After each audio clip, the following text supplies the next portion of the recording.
একদিন বাদেই পবিত্র ঈদুল আজহা। ঈদকে সামনে রেখে জমে উঠেছে রাজধানীর গাবতলী পশুর হাট। কেউ আসছে পছন্দের গরুটি কিনতে, আবার কেউ বা এসেছেন খামারে লালন পালন করা পশু বিক্রি করতে। দরদাম করে গরু মহিষ সহ কোরবানির পশু বেচাকেনা করছেন ক্রেতা বিক্রেতারা। তবে এবারের বাজার কিছুটা বাড়তি বলে দাবি করছেন ক্রেতারা। গাবতলী পশুর হাট ঘুরে বিস্তারিত জানাচ্ছেন সহকর্মী মিশুক হাওলাদার। ঢাকার 2 সিটি কর্পোরেশনের সব মিলিয়ে এবার 20টি গরুর হাট বসেছে। এর মধ্যে সবচেয়ে বড় গাবতলীর পশুর হাট। কোরবানির ঈদ উপলক্ষে এবছর বাজারে এসেছে দেশি বিদেশি নানা জাতের গরু। রয়েছে মহিষ, ছাগল, উট ও দুম্বাসহ নানান জাতের নানান আকৃতির কোরবানির উপযোগী পশু। তবে জমজমাট বাজার হলেও বেচা বিক্রি আশা অনুরূপ নয় বলে জানাচ্ছেন বিক্রেতারা। 20টা গরু নিয়ে আইছি, বিক্রি হইতেছে না। গরুর বাজার খুব ঠান্ডা। গরুর কত খাওয়াইছি, কি করছি, বিক্রি করে পারতেছি না, বুঝছে?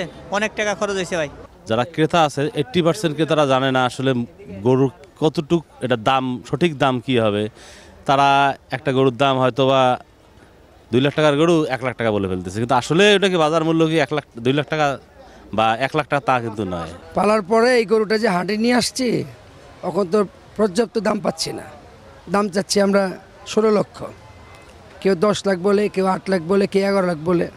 তা আমরা চাচ্ছি ক্রেতারা আসুক হাটে, আমাদের এটা ন্যায্য মূল্য দাম দেখ, আমরা বিক্রি করব। আমরা খামারি এটা পালি খুব কষ্ট করে। এদিকে ক্রেতাদের অভিযোগ, অধিক লাভের আশায় পশুর দাম বাড়িয়ে দিয়েছেন খামারি কিংবা বিক্রেতারা। সবাই অনেক বেশি বেশি দাম চাচ্ছে, যেমন 1,80,000 টাকার গরু 2 লাখ 2.5 লাখ টাকা চাচ্ছে, বাট সেই গরুটা 1.5 লাখ টাকায় বিক্রি হবে। গরুর ব্যাপারী যারা তারা মূল্য ছাড়তেছে না, গরুর দাম বেশি চাচ্ছে, বিক্রি হচ্ছে বলে একটা আমি দেখিনি এখনো। গতবারের চাইতে এবছর দাম যারা বিক্রি করতে আনছে দেখি দাম একটু বেশি চাচ্ছে। এই জন্য বাজার ঘুরে ঘুরে দেখতেছি যে সস্তা পাওয়া যায় কিনা, গতবারের সমান হয় কিনা। তা আমার মনে হয় যে গতবারের মতো হবে না।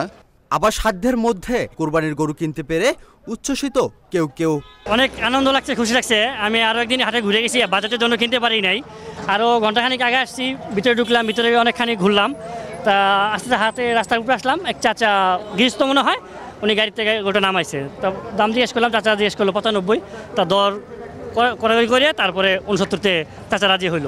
কোরবানির ঈদকে সামনে রেখে দা, ছুরি সহ পশু জবাইয়ের নানা উপকরণ তৈরিতে ব্যস্ত সময় পার করছে কামাররা।